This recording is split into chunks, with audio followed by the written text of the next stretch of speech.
Welcome, everyone. I'd like to call the July 13th, 2020 Village Board meeting to order. Would you please join me in the Pledge of Allegiance? I pledge allegiance to the flag of the United States of America, to which it stands, one nation, under God, indivisible, with liberty and justice for all.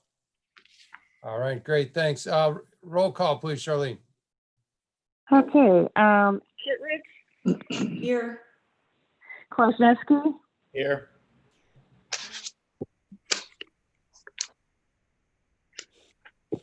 Maher.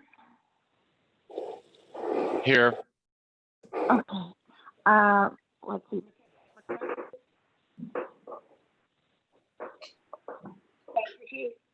McClafferty here. Sadowski, Here.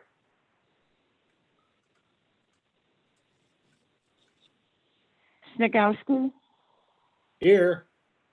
okay, Stapleton, Here. okay. Okay, thanks, Charlene. Everyone's here. Okay. All right, before we get going, since we are doing this on Zoom, we have some official language I have to read here. So it says on May 29, 2020, Governor Pritzker issued the fourth gubernatorial disaster proclamation for all counties in the state of Illinois. Due to the COVID-19 health pandemic, Stephen Rosendahl, actually, we don't want to read that one. Hold on. I take that back. I got to get the right one.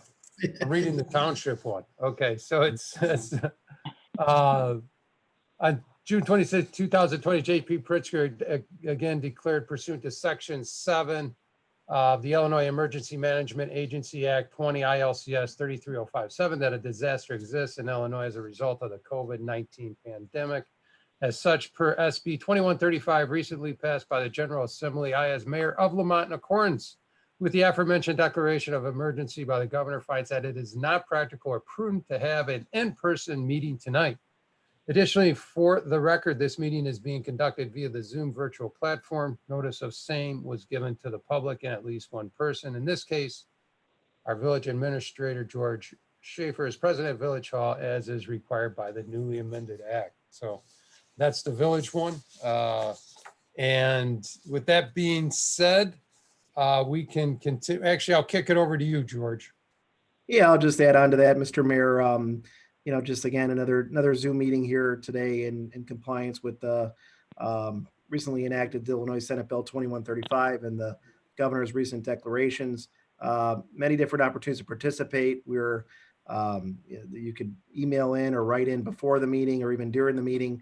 We will read that question at the appropriate time. You can watch the meeting on the village's YouTube station live or an archive, or we will package it together by item and put it onto our Granicus Agenda Center, and you can watch the meeting afterward. Or lastly, if you're in the meeting here tonight, you can participate live during the meeting. We don't have any public hearings on the agenda, but we do have the audience participation section. That'll be at the end of the meeting, and I will go through the rules once again. Please raise your hand in the electronic format, and I will unmute you and allow you to speak and ask your question. And again, I'll go through this again later on today at the appropriate time. So with that, I'll turn it back over to the mayor. Okay, great. Thanks, George. Okay, first up, we have our consent agenda, which consists of the approval of minutes from the June 29th, 2020 Village Board meeting. We have those minutes. In addition to that, with the approval of disbursements, we have an ordinance O-41-20 amending the Lemont Municipal Code, Chapter 5.04, Section 5.04.060, alcoholic beverages. We'll be increasing the number of Class A4 liquor licenses. In addition, we have an ordinance O-42-20 approving an agreement for the formation of Village of Lemont Special Service Area 2. And we also have an ordinance 043-20 proposing the establishment of a Special Service Area 2 and providing for a public hearing in the future. With that being said, I need a motion, please. So Please moved. state- Okay. Second, Skowski. So, And I'm who sorry, made the first? I got it, Who made the Charlene. motion? Oh, Charlene, I got it. Who made the first motion, please? McClafferty? Okay, Oh, so we okay, have a here. motion by I'm having trustee trouble hearing all McClafferty, of you. seconded by, Trustee Snagowski. Yes. yeah, so we have a motion by trustee McClafferty, seconded by trustee Snagowski. Do we have Okay. any questions or comments, please? By the board members? Regarding the consent agenda? Okay, we do not. Okay, can we have a roll call, please, Charlene? Yes. Kittredge, Yes. Kwasniewski, Yes. Maher, Yes. McClafferty, Yes. Snagowski, Yes. Stapleton. Yes. Okay. Okay, motion approved. Thanks, Charlene. Okay, next up, we have the mayor's mention. As you most likely know by now, we've entered phase 4 in the Restore Illinois plan, which happened on June 26th. Details of this plan, along with the enormous amount of information on COVID-19, can be found on the Illinois Department of Public website, dph.illinois.gov. We obviously are very excited that our Lemont businesses are open in restaurants, which can have indoor seating now. Again, we are abiding and we must use the guidelines for our businesses as well as our patrons. We need to abide those guidelines and follow the CDC guidelines.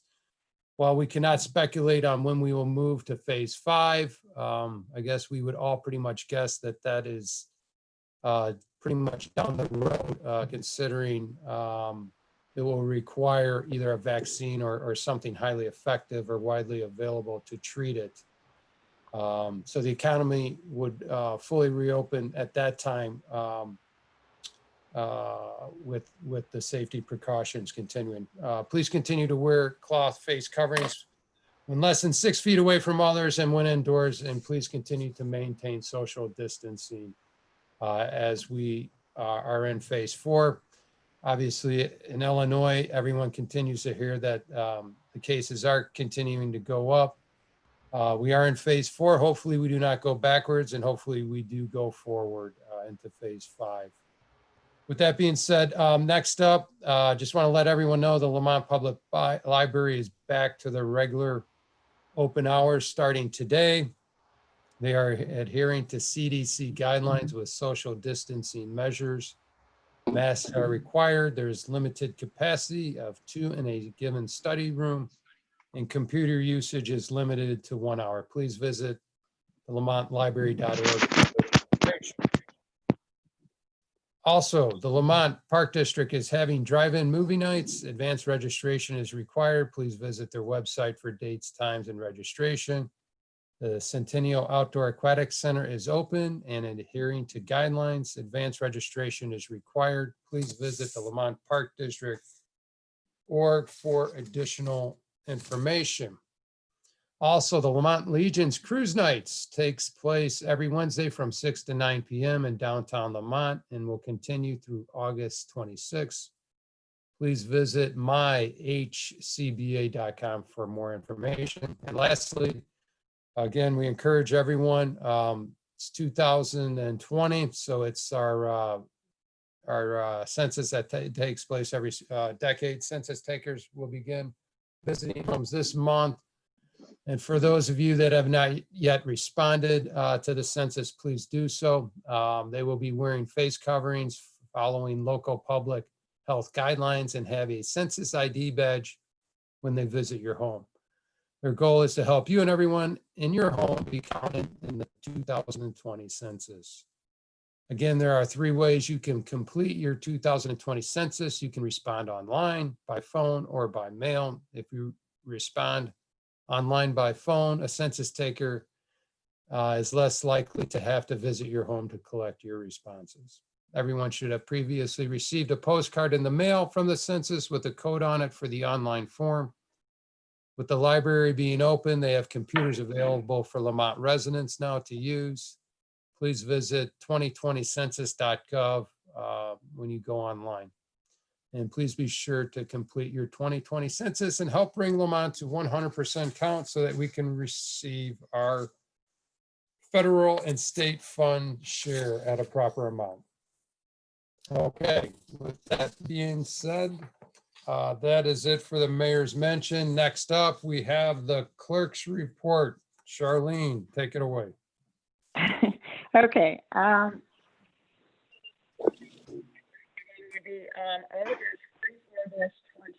That's approving the amendment to the annexation agreement for 13389 McCarthy Road. Hey, Charlene, we're having a tough Yep. time hearing you. Can you start from the beginning? It was like. Okay, I'm muffled. having a tough time hearing all of you. It's very, very soft. I have to hold it up to my ear. I can't hear you if I don't. Okay, I'll go ahead and repeat this. This ordinance, if passed this evening, would be O-44-20. And this is approving an amendment to the annexation agreement for 13389 McCarthy Road. Okay, I need a motion to approve, please. So move Stapleton. Seconded Snagowski. Okay, so we have a motion by trustee Stapleton, seconded by trustee Snagowski. Jason or Mark, are you going to take this? I'll take it, Mr. Mayor. Thank you. This item is an amendment to an existing annexation agreement that was on the subject property. The existing annexation agreement was put in place some time ago to allow for a 4-lot subdivision of the property. The current property owner wishes to merely have a single-family home on the site, which would utilize a septic system and not hook up to the village sewer. This item was discussed at the May 18th Committee of the Whole meeting, the June 3rd Planning and Zoning Commission meeting, and at the previous June 27th Village Board meeting, a public hearing was held related to the amendment of the annexation agreement. Staff and the Planning and Zoning Commission recommending approval of these items. Okay, thanks, Mark. Is there any questions or comments for Mark? Okay, Charlene, can we have a roll call, please? Sure. Kirtwood, Yes. Kwasniewski, Yes. Maher, Yes. McClafferty, Yes. Sadowski, Yes. Stapleton. Yes. Okay. Okay, motion approved. The next item is also an ordinance this evening, and if passed, it would be O-45-20. And this is approving a variation to section 17.28.020 of the village IDO for 13389 McCarthy Road to allow for an on-site septic system rather than connect to the village sewer. That's the village UDO, correct, Charlene? Yes. Okay, great. Okay, need a motion to approve, please. So move Stapleton. Seconded Snagowski. Okay, so we have a motion by trustee Stapleton, seconded by trustee Snagowski. Mark, do you want to fill us in on the septic system? Yeah, sure. So just as a brief reminder, the septic that's nearby in the subdivision to the west does, it was allowed with a lift station, I believe, where the nearby golf course has the rights to it, plus the difficulty in extending the sanitary system through the neighboring properties. So as a result, the property owner wishes he's got a big enough lot, so he's requesting to have a septic system. He has agreed, and this is in the annexation agreement that was just approved as well, and in this variance ordinance, that if the village does have a septic sewer on a sanitary sewer on McCarthy at some point in the future, he would hook up to it. So, but specifically, this item is to approve the variation to allow the septic. Thanks, Mark. Appreciate it. Any other questions for Mark on this by the board members? Okay, roll call, please. Kirtwood, Yes. Kwasniewski, Yes. Maher, Yes. McClafferty, Yes. Snagowski, Yes. Stapleton. Yes. Okay. Okay. Okay, motion approved. The next item if passed this evening would be a resolution, and it would be R-29-20. And this is authorizing the award of a contract for the Holmes Street Corridor Brick Paver Sidewalk Project. Okay, need a motion, please. So moved, McClafferty. Second, Maher. Okay, we have a motion by trustee McClafferty, seconded by trustee Maher. Who's taking this one? Ralph, can you help I us got out it. on this? Yeah, thank you, Mr. Mayor. This is a resolution for our Home Street Sidewalk project. This project's been in the works for a few years now. It's been postponed due to construction on one of the developments there. So there are two different contributions toward this project from both developments on either side, the Bella Strada and the Old Town developments. There were 5 bidders on this project, and the low bid came in at $34,428. And it's a unilock paver system. It's a very nice paver. I think that everybody will be happy once this project is complete. So staff recommendation is to award the contract to MYS Inc. for $34,428. Thanks, Ralph. Any other questions by the board members? This is trustee Maher. I have one quick question. Ralph, with this saying to Talcott to I&M Canal, will this connect to the canal trail that we have there then? It's going to go down to the trail, Dave. And will it be steps to get to the trail, or will it be just kind of a incline? Let me get back to you on that one, okay? Okay. That's it for me. This is Ron. How did the bid come with the engineer's estimate? The engineer's estimate was $32,460. So the low bid came in a couple $1,000 more than the engineer's estimate. Okay, thank you. And Anyone else? Ralph, I think you may have mentioned that a portion of it is going to be funded by developers escrow. With developments happening at different paces, we were able to secure funding, and for at least a portion, I think more than half will be from a developer's escrow. Yeah, I have to nail down the amounts with Chris. So we're going to work on it later this week. Thanks, Ralph. Yep. Okay, anyone else?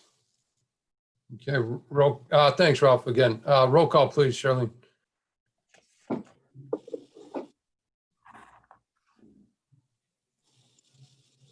Kittredge, Yes. Kwasniewski, Yes.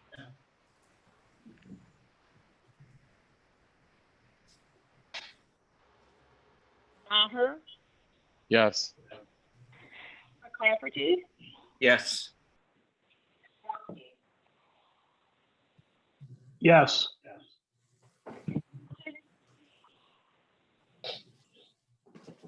Right. I think we got everybody. Stapleton. Yes. Okay. Okay. I heard at least 4, so motion approved, so we're all good there. All right. Yeah. Okay. Go ahead.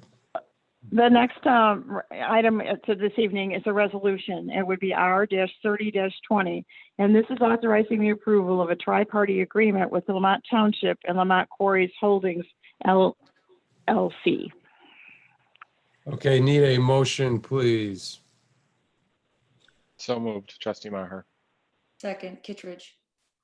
Okay, motion by trustee Maher, seconded by trustee Kittredge. George, you gonna take the lead on this? Yeah, thank you, Mr. Mayor. I'll give a little backdrop and history on it, then turn it over to Mike on discuss more of the legal issues that we're having on executing this agreement with the township and the forge. But this is one of the final steps to get the forge open. I know they've had a ribbon cutting. They're looking to open up here at the end of the week.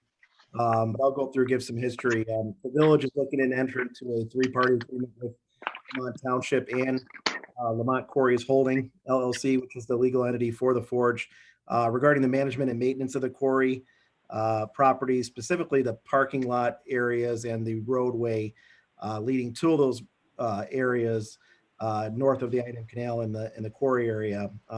The agreement will serve as the guidance for forage personnel on the required or maintenance for the area, and to create also to create new recreational amenities specifically north of the canal and relating to property owned by Lemont Township, the parking lot areas, and also the village property that we own, the reserve strip, as we all know, and also other adjacent properties. The three-party agreement will outline the rules for the maintenance to occur in the quarry area.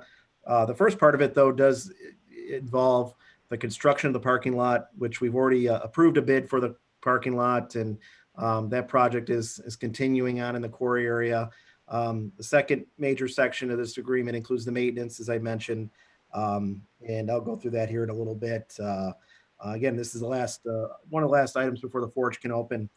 For a little backdrop, though, for the last several decades, the village and the township have been securing land in the area, in the quarry area, I should say. For the last several decades, you go back to the late 1960s, the village secured the I&M Canal Reserve Strip, and as much as a few years ago, village purchased about 10 acres of the eastern quarter of Great Lakes Quarry.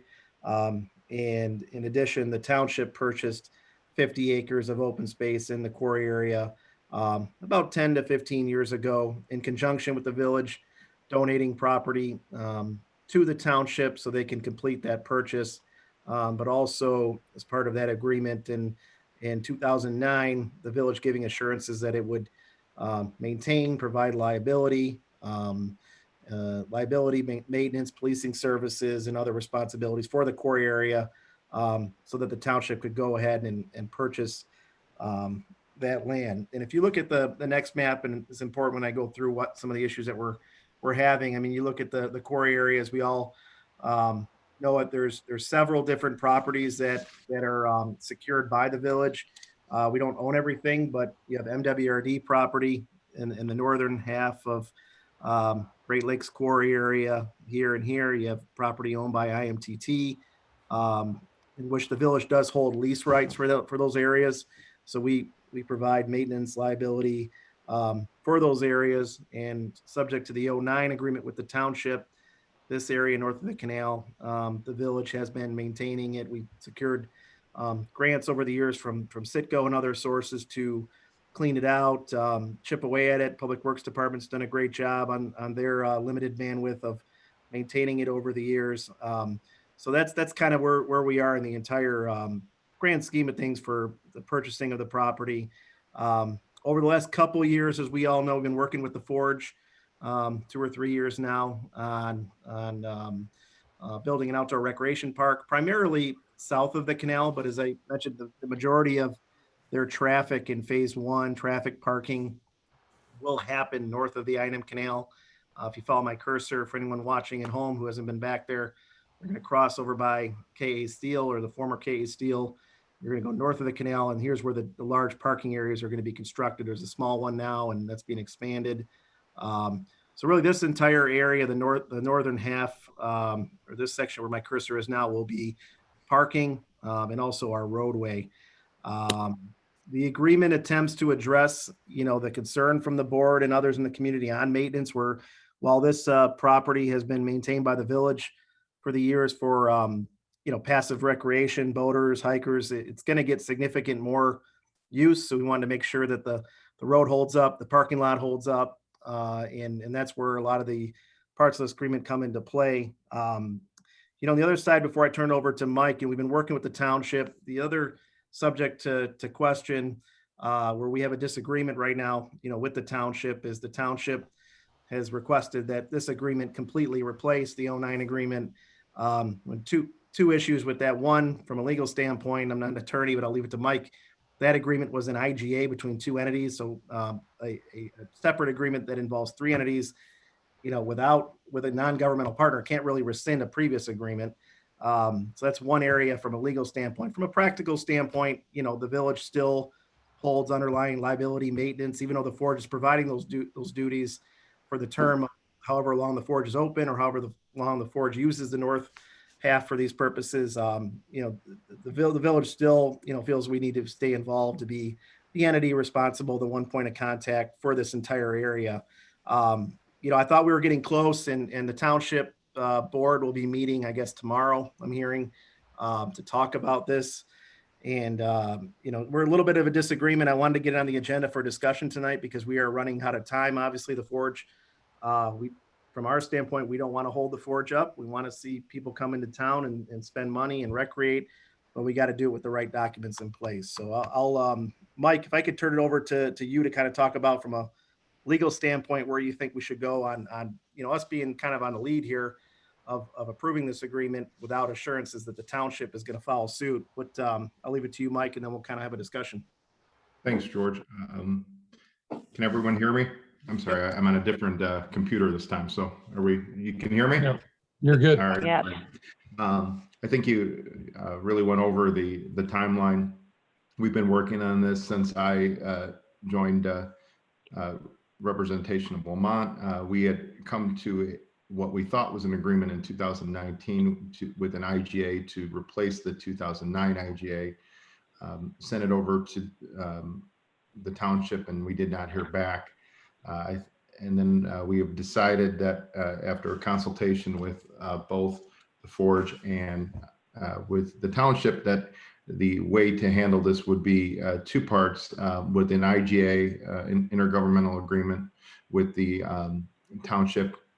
And then because as you say, that an independent party, a non-governmental party cannot have an IGA, and then also a tri-party agreement with the forge, with the township and the village. We thought we were close. We had many different versions that had gone back and forth. Hadn't really received much feedback from the township, but we did get some feedback later in the day today, indicating that they would be going to the township board tomorrow. I would say because of that, it's not in the village's best interest to pass a tri-party agreement at this time yet today, because of the fact there could be some changes that we would need to discuss with the village board. But we need to move on this quickly. We've been really trying to work on it, and I would say that the village has been taking the lead for about a year. So what I would recommend on both on a liability basis and a risk management basis is that we table this until the next meeting, which George, that date, I'm sorry, is which date is that? That's The next voting meeting is the 27th of July. The 27th. That'll give us time to try to kind of tighten up all these issues that or whatever issues there are that relate. But also then I would also to make sure that all parties come to the table and try to resolve this. Obviously they're opening on Friday. We would need a temporary, what I would recommend is a temporary occupancy until the day, at least the day after the meeting. We can report to you where we are on this. But again, we've been working with due diligence on this. It's been a little bit frustrating, but I think we're gonna get across the goal line here in the next day or two. So that's kind of a summary of where we're at. Okay, thanks, Mike. I've got some questions when you get a chance. Yep, Rick is Snagowski. Yeah, Mayor, I don't know if you can see the screen, but Rick and Ken both have their hand up. So whenever you want to want to start with Rick? Yeah, Rick, go ahead. Okay, I've got actually two questions and one suggestion. First question. One concern that I still have from the documentation that I've read, this is as it regards only to the village and the maintenance. While we've covered the fact that if, let me see here, it's actually in your cover letter, George, I guess. It's not in the actual agreement, but it talks about the village taking over the maintenance should it says, should the forge fail to fulfill obligations and/or the agreement is no longer in effect, the village should step in and continue those responsibilities for the area. Okay, that is in your summary under the analysis. I don't have a problem with that, except that it is in the agreement to say so. But what there is no coverage of is how we get reimbursed for doing that work then, because that work is the responsibility of the forge. So I made a recommendation a while ago, and I'll make it again, that either they should put up a payment maintenance bond or a cash escrow account. Usually people would rather go with the bond because it is less expensive and they don't lose their working cash. But I would suggest that it be in the amount, and Ralph, I'll go to you on this one, but I'm thinking somewhere between $10,000 to $15,000 because it may also include some materials. But we should have something to fall back on should, and I don't want to talk about it. I was very impressed when I was down there Saturday, but should something fail, how do we recover the monies to maintain to that point? So that's question number one with the suggestion. The second question is, who in particular, or is it the legal representation of the township that has a problem? And then in addition to that question, I guess attached to it is, what is the problem? So that one I'll leave to George or Mike to answer. And then finally, I would make a recommendation yet tonight, and Mike, this is a little contrary to what you're suggesting, but I would make a suggestion that we approve the authorization for George, Mike, and the mayor to enter into this agreement, should it not be some catastrophic language change, but some minor tweaking, so we can get this thing done. We've been talking about it for a year and a half. It's ridiculous. So who's against whatever's in language? What exactly is it they're against? Why can't we bring that to the table and settle it once and for all? And or can we approve it, letting these guys take the lead for us? Those are my 3 points. Thanks.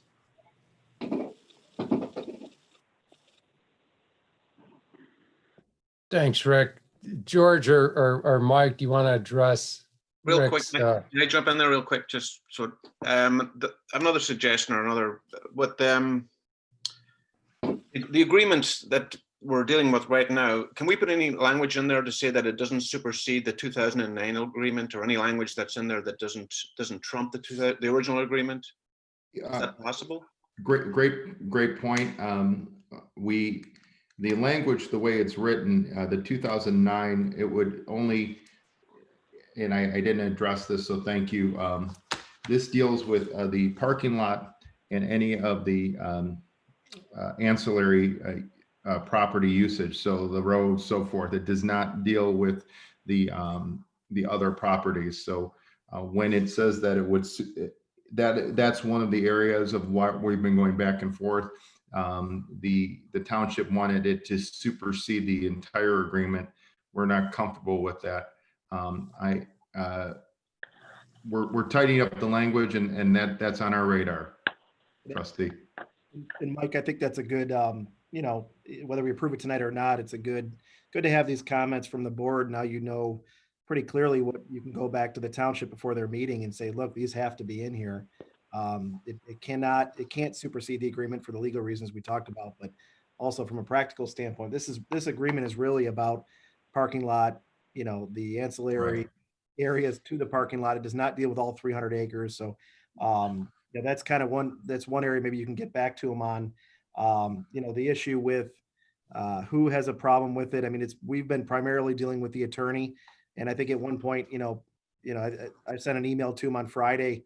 I said, hey, I think we're done here. From a staff standpoint, a legal standpoint, we can only accomplish so much. We probably need to get the boards involved, because I don't know what the problem is. I mean, I don't know where it's coming from. But I think we give them tomorrow night to figure it out. They are having a board meeting. I think it's primarily coming from the attorney, Mike, but I don't know. You know how it is. You also work for somebody. The attorneys aren't autonomous, right? So, Right. It is something that we they're obviously, they have a client, the attorney has a client, so hopefully the client can direct the attorney and have good feedback, but there, it is essential based on what the comments that have been discussed already are some of the issues we have had. We really need to have a fallback where we haven't either the 2009 IGA or an entirely new IGA. Doesn't matter which one it is, it has to be there because we can't wipe that out entirely with this agreement, and the way that some of the language has gone back and forth. That was the desire, and we can't recommend that to you. So that those are the issues you both have addressed, are the issues of why we've been going back and forth with them on this. And I think to address the other issue on the maintenance, maybe Ralph could step in. One thing we wanted to get into the maintenance agreement or exhibit is there's got to be a trigger point where, you know, we like to work on good faith that the Forge will want to have a perfect road and a parking lot for their patrons, and it would be in an ideal world that would work out, but there has to be a trigger point from somebody on the public end, and we think it should be Public Works, where they, you know, Ralph makes a determination or his designee that, hey, this road needs to be maintained now, or the parking lot. Yeah, I thought that was clearly defined, George. There is no doubt what the triggers are. That's not the problem. How do we get paid? Yeah. That's all I'm asking. So maybe that's a requirement of a maintenance bond, and like those aren't, you know, it's not substantial. I mean, substantial 10 to 15, but we're not talking about a letter of credit. I think you're just asking for some level of recourse that we can go after if in Right. fact. Yep. Okay. But so, hey, sorry, this is Trustee Meyer. Is it okay if I talk? Yeah, you're good. Okay. Go ahead. Dave, go ahead. Thanks, John. There were a couple things there. The one and the most important thing to me is I heard Mike say that we could grant temporary occupancy for the parking lot. So we could do that for Friday. I just want to confirm this. So whether we sign this or not, we can do that for Friday and allow Forge patrons to park in those parking lots. Is that correct? That's correct. That's Okay. my recommendation. Yes. Okay, great. Because that's obviously the most important thing. You know, we have an intergovernment agreement issue between the township and us, but, you know, I want to make sure we don't impact the business that they have. So to me, that's number one. Number two, I think I recall Trustee Snagowski's point before about the bond. I think there was a basic, I know I was in agreement with the bond to ensure that we have coverage of that. So I want to emphasize that. I would prefer to vote no or table this than vote yes in the discussion, because I also believe the Forge has some discrepancies, things they would like to change on the trigger points.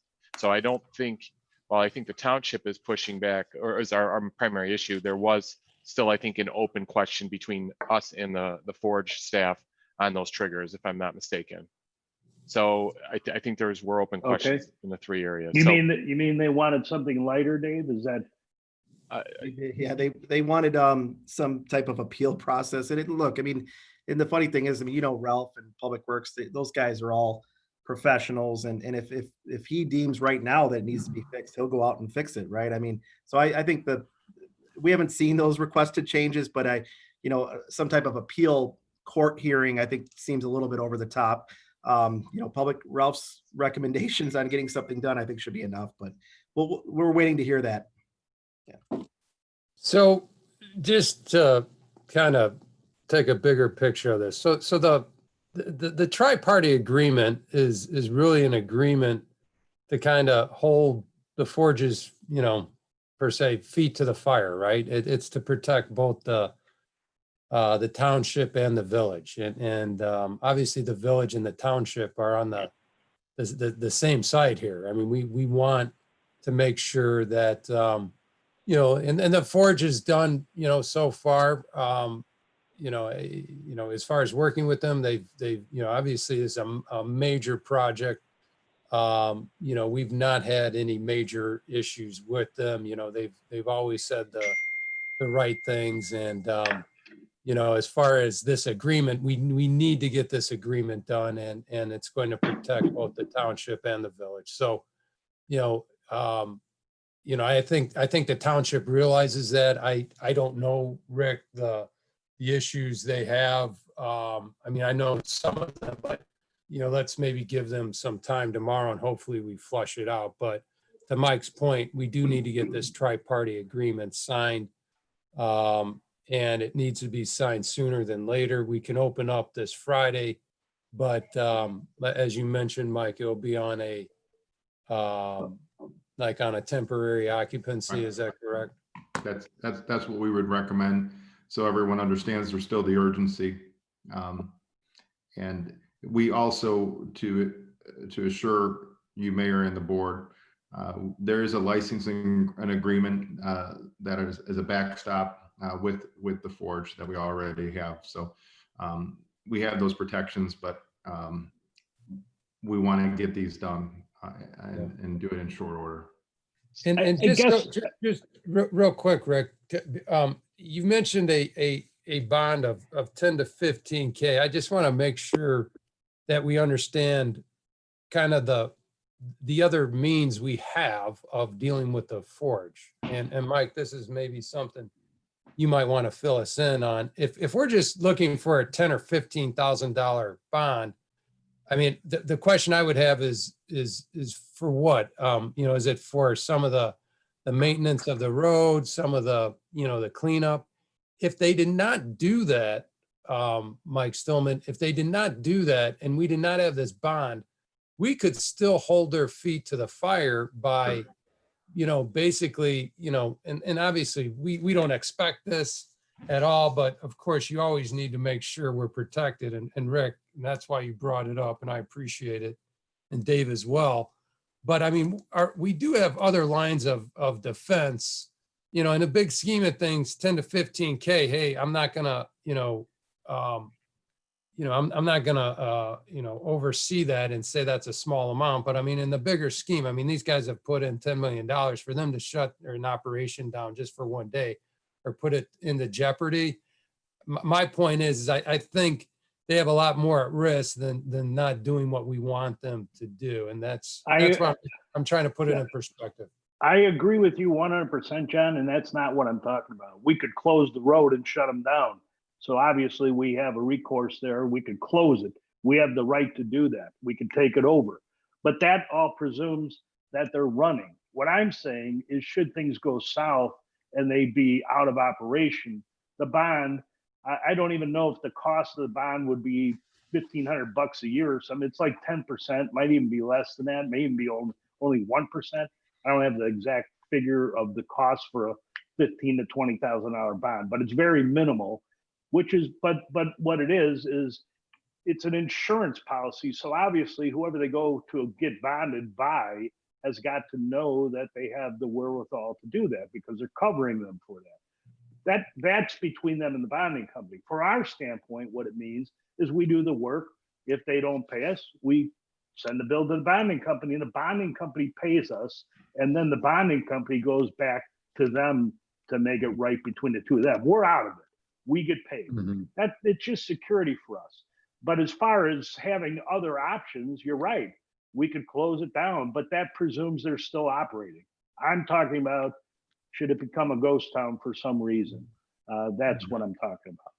And I would make one other suggestion just in general.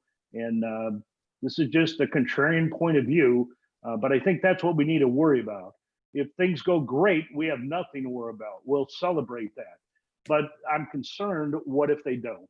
And we're writing our overviews here as if, we're talking about things going to happen in the language that we're covering this only until phase one or only for phase one until, I think it's more important for us to say that if and until phase two is completed, these are our obligations.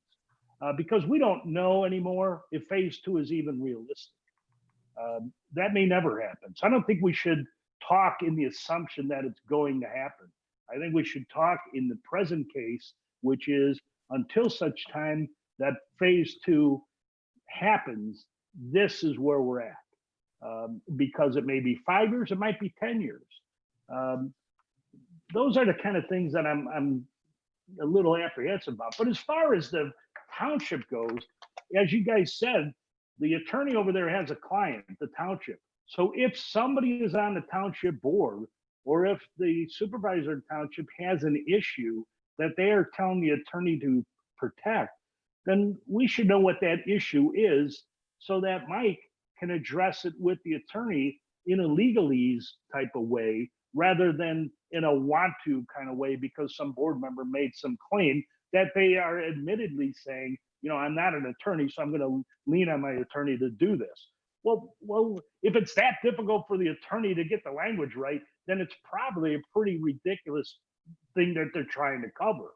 So let's talk about it and let's see, can we secure it a better way than to try to have it legally covered?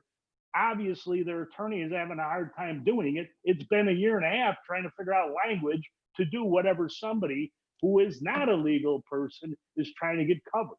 That's what's frustrating to me. It's only words. Let's find words that cover what they want, or let's talk to them about what they're worried about. Maybe they have no reason to be worried. So, hey, I had a couple more things too that I wanted to bring up. So can we talk about this at the cow next week? Since, right, we haven't come to an agreement. Can we bring this topic up at the cow with the updates that we're at on the agenda? Yeah, I think we can do that, and we can follow up on a couple of the items. And yeah, since we have 2 weeks. That would be Okay, and my other thing is, can you go back to the parking map that you showed, which is the slide before this one? Yep, hold on a second. Because there's more parking areas than these three, so I want to make sure we're covering the other parking areas as well.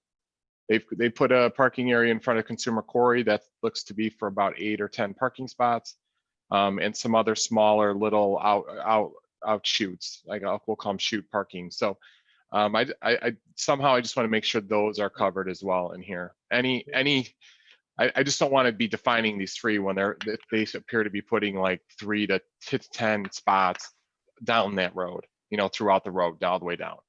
Yeah, Dave, it's a good question, and it's probably a good conversation even right now before we go back to the Forge and the township is what is the scope of this agreement? You know, because that other area is not adjacent to township property. It's all on village property, and some of it maybe even on MWRD property. So is that, Mike, do you see that as outside the scope of this limited agreement? I do, and based on both, but to Dave's point, we need this is something we can ensure in the next week that we that is even more clarified. Yes. And to Dave's point, even if it is, we need to include it in some agreement, I guess, right? And is our license agreement that's yeah, we have to have it in agreement, and we also it's part of why we also need to have an IGA backstop, based on Trustee Snagowski's comment as well, as you got to have one in case things don't work out. So yes. And the other reason we had that backstop was to convert this parking back. So that was the other topic we had was, you know, when the Forge has all their parking, we don't need 350 stalls in this area potentially, because it's all going somewhere else. So these were temporary lots that had the option that were supposed to have the option to convert back to open lands that we had. So that's right. I don't know. That's Okay. at the discretion of the township. That's at the discretion of the township, correct? Yeah. That's at the discretion of whoever's responsible for that land, right? Some of this land is on village property, some of these parking lots, so. Yeah. But yeah, I mean, if we wanted to keep it there, the conversation we had way back when was if we want to keep the parking, we can. But if we choose to reduce it because there's so much parking that's here, then they were responsible to convert it back to the open lands that it was before. So the area of this main parking lot, most of this area was cleared land, and it was actually, you know, a lot of this land was part of our Citgo grants. So. Is I that, think George Go ahead, and Rick. Mayor, is that your current understanding with the Forge? Because the last time I heard the Forge talking, they were kind of leaving that up to us being the village and the township. That it didn't sound to me like they thought they were obligated to convert it back. Well, they would leave that to us based on the most recent conversation. They're going to say, you do whatever you want with it now, here it is, period. But Yeah. not restore it to as was condition. I heard that Yep. loud and clear. Yeah, what's the latest in the agreement, Mike, on that, you know? Lisa, what, to convert it back? There's Yeah. no requirement to do that, but it's always an option. They can convert it back if they want. Well, Well, I'm they're going to just say saying, we can convert it. Rick, back. They're not. what I'm saying is that in our discussion, when they asked to use this property, they told us if we wanted it converted back, they will pay to convert it back. That's what That's we were told. correct, Dave, but I don't think that's where we're at anymore. Well, then how did it get removed, I guess is my question. I don't know. Or did we just forget about that? So now I'm bringing it back up since it wasn't, I don't see it anywhere. So that was the verbal conversation we had with them when they asked to use this land for a finite period of time.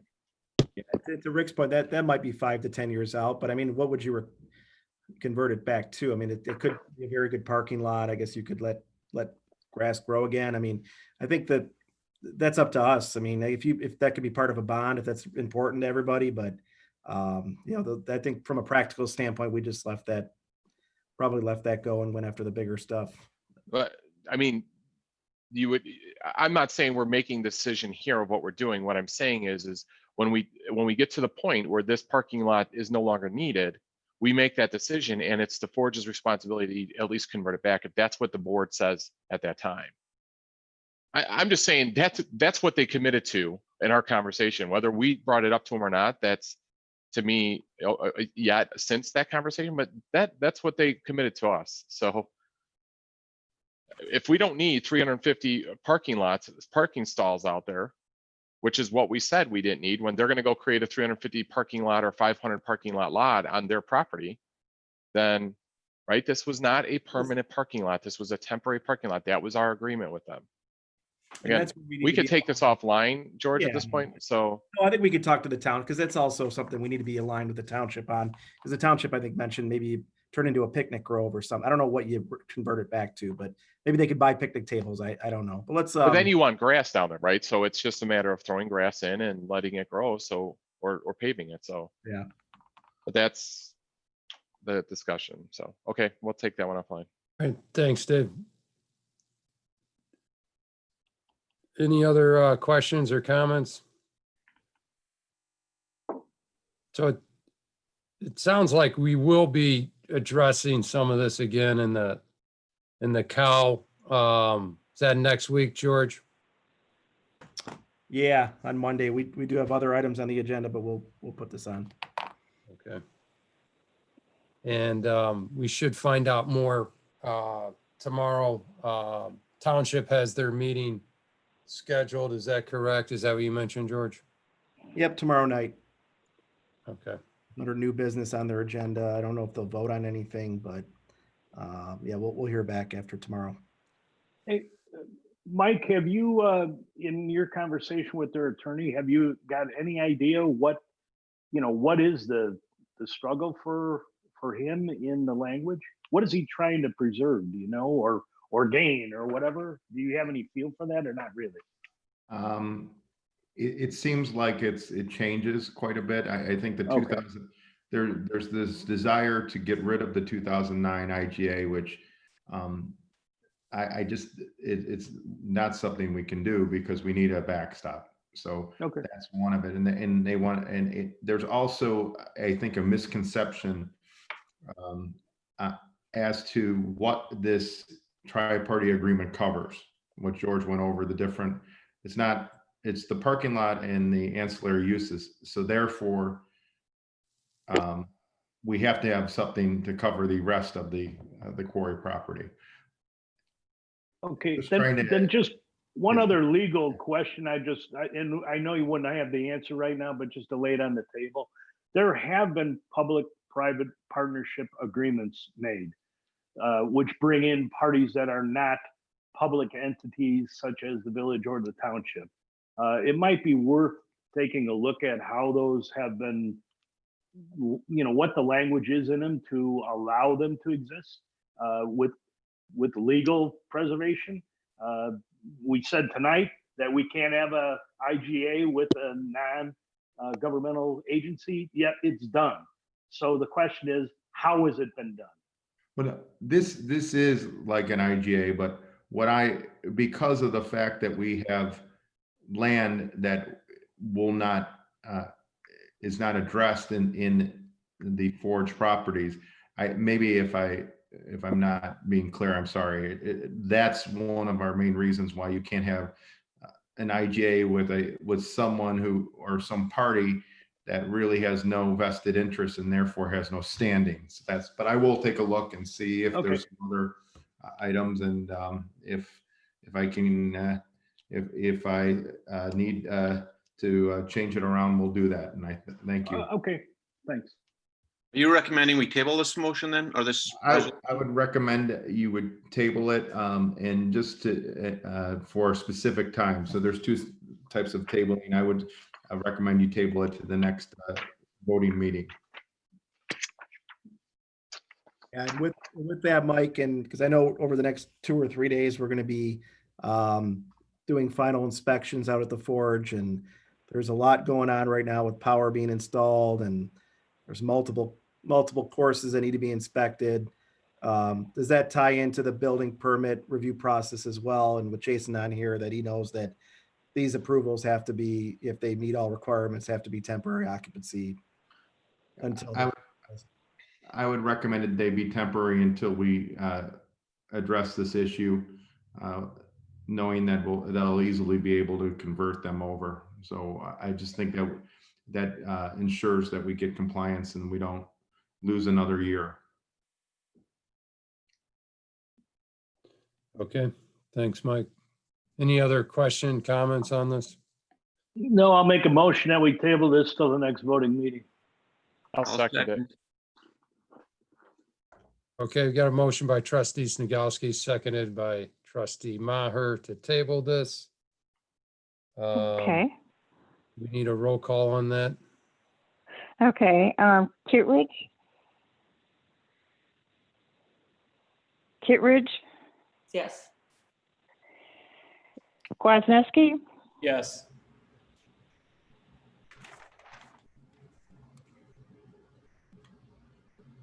Maher? Yes. McCafferty? Yes. Dembski?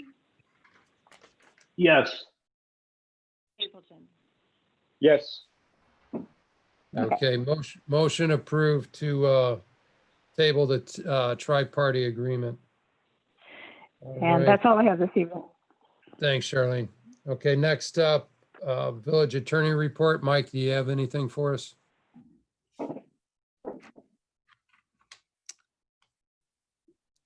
He might have, no, he did not have anything. He's got Okay. he's got a report under executive session. We did have to add Okay. executive session items, Okay. so I'll kind of move forward.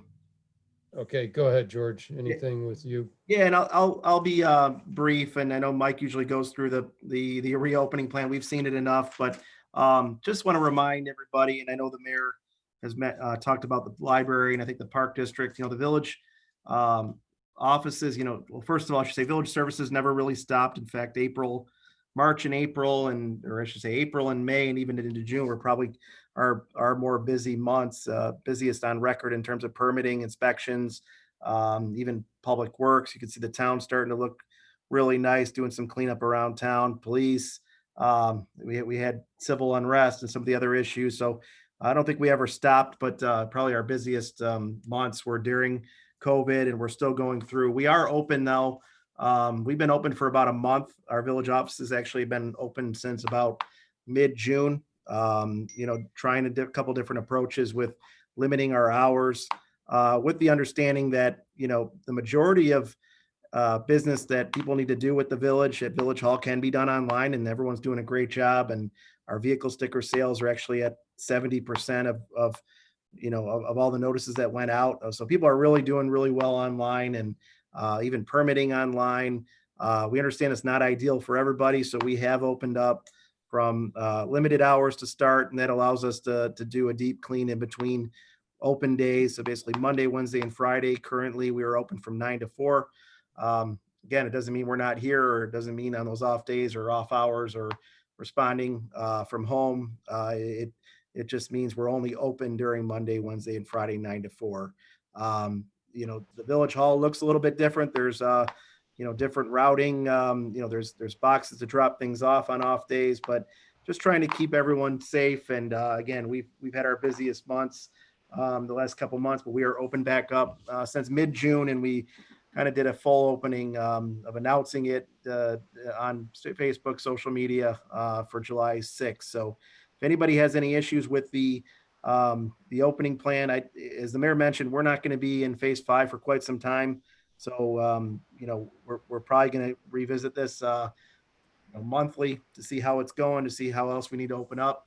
But we are here for you 24/7 regardless. Just our offices will only be open Monday, Wednesday, Friday for the next few weeks. So I want to make mention of that. And then the board meetings as well.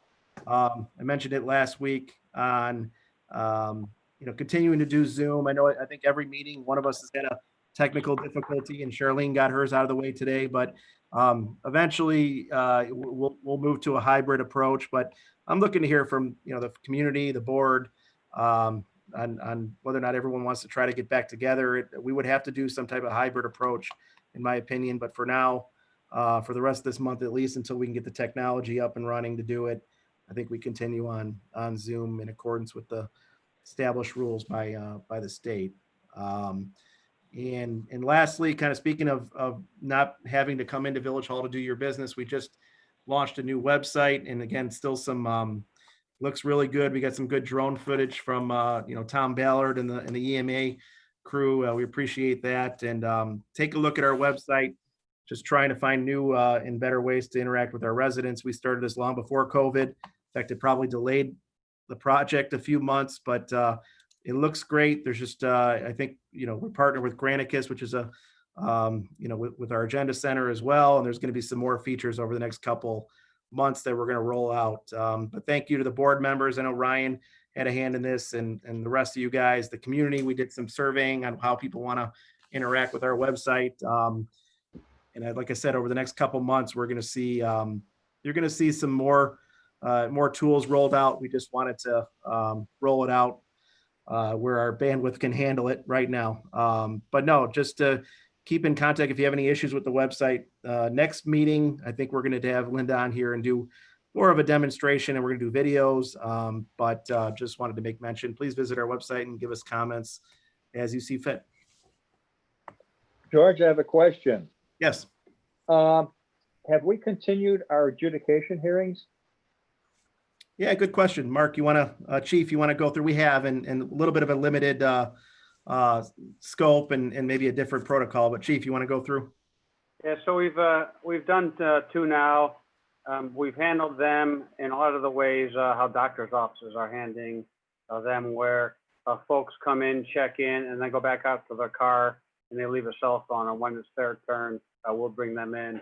And we don't allow more than 3 in the boardroom at a time.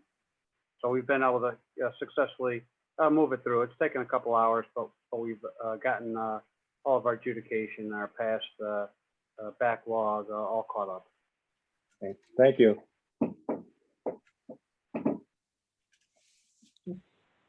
That's all I had for you, Mr. Mayor. If you have anything else, let me know. Okay, thanks, George. Okay, next up, do we have any board reports? How about staff reports? Mark or Ralph? Yeah, Mr. Mayor, I have one real quick. Probably the most common question we have, or lack of understanding on the Restore Illinois Phase 4 guidelines, is when and the conditions around wearing masks outside. So I'm gonna read when they're required. So any individual who is over 2 and able to medically tolerate a face covering, which is a mask or a cloth face covering, which are allowed, shall be required to cover their nose and mouth when in a public outdoor space where maintaining a 6-foot social distance is not possible. So if you're outdoors and you cannot maintain the 6-foot social distance, that's when you're required to wear a face mask. If you're outdoors and you are able to have that 6-foot social distancing, then you don't need a face covering. And it's very important that that definition says cover the nose and mouth. You see a lot of folks walking around with their mouths covered and their nose not covered. And that's not doing anything to protect the other people that may be exposed by you. There's also, we've had some questions about the bar and restaurant requirements. So I'll kind of go over what those are. There are no occupancy limits to a bar or restaurant.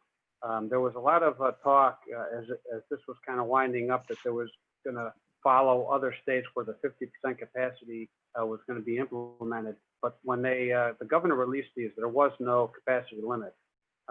So the rule of thumb is for indoor and outdoor dining that as long as they can maintain a social distancing, which are 6 foot apart tables between the different parties, they can use their space and have up to whatever their capacity is inside their bars and restaurants. There was a change from 6-person parties to 10-person parties from phase 3 to phase 4. The patrons, as long as they're at a seated table, and this applies to being at the bar, have to enter and leave with face coverings, or if they have to get up and use the restroom or visit another table, they have to have a face covering on while they're seated and eating or drinking. They don't have to have the face covering on at that time. If there's a bar with a standing area, let's say standing a dance floor or standing in front of a live music, that's when they would need to implement an occupancy requirement of 25% of just that area. And I guess the last thing is the wait staff at the bar and restaurant always needs to have their face coverings on. So it's the Illinois.gov website is actually pretty simple now and easy to follow. If you go to it and you get, their rules are for industry specific guidelines, and they're pretty clear. So that's all I had. I just wanted to kind of clear that up, and we continue to get a lot of questions about the face coverings, especially outside. Thanks, Chief. Thanks, Chief. My turn. Any other reports, Ralph? Yeah, I've got one tonight, Mayor. Just a couple of things I have. IDOT has some bridge work planned on 83. I know that's a nightmare to some people traveling out of town and back into town. They plan on starting within the next couple of weeks. The bridge, the project's going to be north of 107th Street. So it's not the ones that they worked on last year, it's the ones north of that. So they've got some deck work and some lane closures planned, and that should go through October. Hopefully they'll stick to the schedule and get that out of our way. Closer to home, we have our watering restrictions that are in place. When it's dry and hot like this, I know everybody wants to keep their grass green. And if you follow the restrictions, you will. But if your address is an odd number, you can water on the odd days. If you're an even number, you can water on even days. And there's no watering between 10 a.m. and 6 p.m. So if you stick to those restrictions, it's important we do to protect our water system. You'll be fine with your lawn and your flowers and your shrubs and everything. So that's all I have tonight, Mayor. Thanks, Ralph. Appreciate it. Okay. Any other unfinished or new business? All right. Next up, audience participation. George, you want to take this? Yeah, thank you, Mr. Mayor. This is the point of the meeting where if anybody, not to make a comment, but yeah, if you want to make a comment during this section, you can raise your hand and I'll give you to.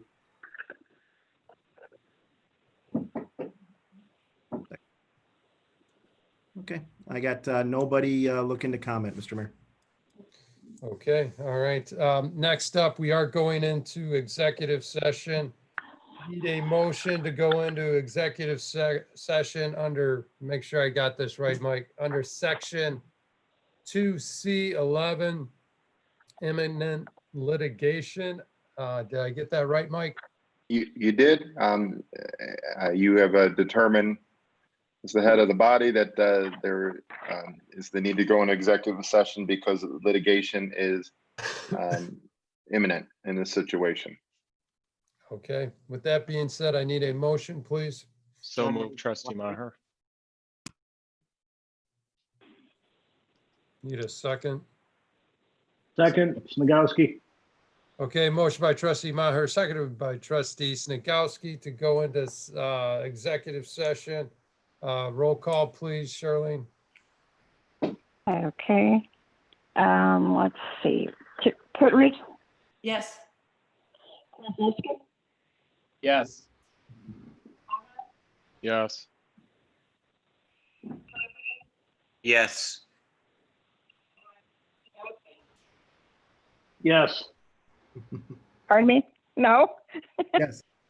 Yes.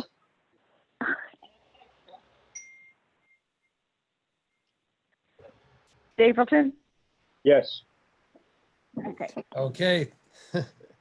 Thank you, Charlene. We are, and we do not expect any decision afterwards, so no need to reopen. No decision will be made when we close the public session afterwards. So with that being said, that is the end of our meeting. We're now going into executive session. George, you want to close it down? Yeah, so what we'll do, we'll give it a couple minutes, and anybody who's not a board member or Mr. Stillman, you can leave the meeting. If you want to go in the waiting room, you can, but there is going to be no action afterward. So I'll put you in the waiting room and bring you back in later, but there is nothing after closed session.